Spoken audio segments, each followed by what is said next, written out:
19 novembre 1703. Dans une cellule froide de la Bastille, un homme rend son dernier souffle. Pour le monde extérieur, cet homme n'existe pas. Pour ses geôliers, il n'était qu'un numéro. Mais pour le roi Soleil, Louis XIV, il était la plus grande menace de son règne. Pendant 34 ans, cet individu a vécu dans un silence absolu, le visage enfermé derrière un masque. Un masque que nul ne devait retirer, sous peine de mort immédiate. Qui était-il? Un criminel?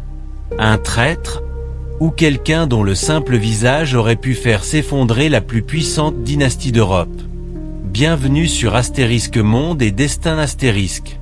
Aujourd'hui, nous allons briser le sceau du secret le mieux gardé de l'histoire de France, l'énigme de l'homme au masque de fer. Tout commence en 1669. Une lettre scellée arrive entre les mains du gouverneur de la forteresse de Pignerol. Elle contient un ordre royal direct, recevoir un prisonnier nommé Eustache d'Auger. Mais les conditions sont sans précédent. Il doit être enfermé dans une cellule dotée de multiples portes pour empêcher quiconque de l'entendre. Il ne doit parler à personne. S'il tente de prononcer un seul mot sur son passé, la sentinelle doit l'exécuter sur le champ. Imaginez la terreur de cet homme. Transporté dans une litière close, déplacé de prison en prison comme un spectre. Le gouverneur Saint-Mars, son gardien personnel, devient son ombre pendant 3 décennies. De Pignerol à l'île Sainte-Marguerite, puis enfin à la Bastille, le prisonnier porte ce masque de velours noir, souvent confondu par la légende avec un masque de fer grinçant. Pourquoi tant de haine? Ou plutôt, pourquoi tant de peur? Le masque n'était pas seulement une punition, c'était une effaceuse d'identité. Mais le secret était trop lourd pour rester caché. Très vite, les rumeurs ont franchi les murs des prisons.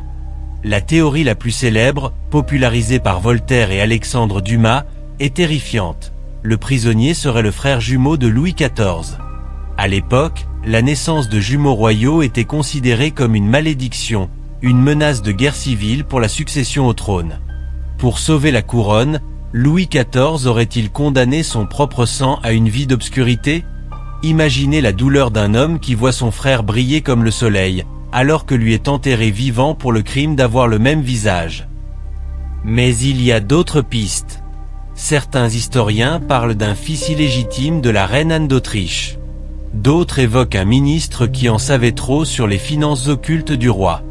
Ou peut-être était-ce Nicolas Fouquet, le surintendant des finances dont la richesse insultait celle du monarque? Cependant, une question demeure. Si le roi voulait simplement s'en débarrasser, pourquoi ne pas l'avoir tué? Pourquoi dépenser des fortunes pour sa garde et son confort? La réponse est peut-être là. Louis XIV ne pouvait pas tuer cet homme, car son sang était trop précieux. Le protéger tout en le cachant était la seule solution pour maintenir l'équilibre du royaume. Le 19 novembre 1703, le mystère s'éteint avec lui. Dès le lendemain, tout ce qui a appartenu au prisonnier est détruit. Ses vêtements sont brûlés. Les murs de sa cellule sont grattés et repeints. Ses meubles sont brisés. Louis XIV a voulu effacer la moindre trace de son existence. Même son nom sur le registre de la Bastille est faux, on l'appelle Marchioli. Mais on n'efface pas une telle ombre. Cet homme est devenu le symbole de l'absolutisme royal, de la cruauté d'un pouvoir qui peut rayer un être humain de la carte du monde d'un simple geste. Napoléon lui-même, des années plus tard, cherchera férocement à découvrir l'identité de ce prisonnier, fasciné par ce destin brisé. Aujourd'hui, Monde et Destin vous pose la question. Au nom de la raison d'État, peut-on sacrifier une vie entière? Cet homme, derrière son masque de fer, n'était peut-être pas un monstre, mais simplement un homme qui en savait trop.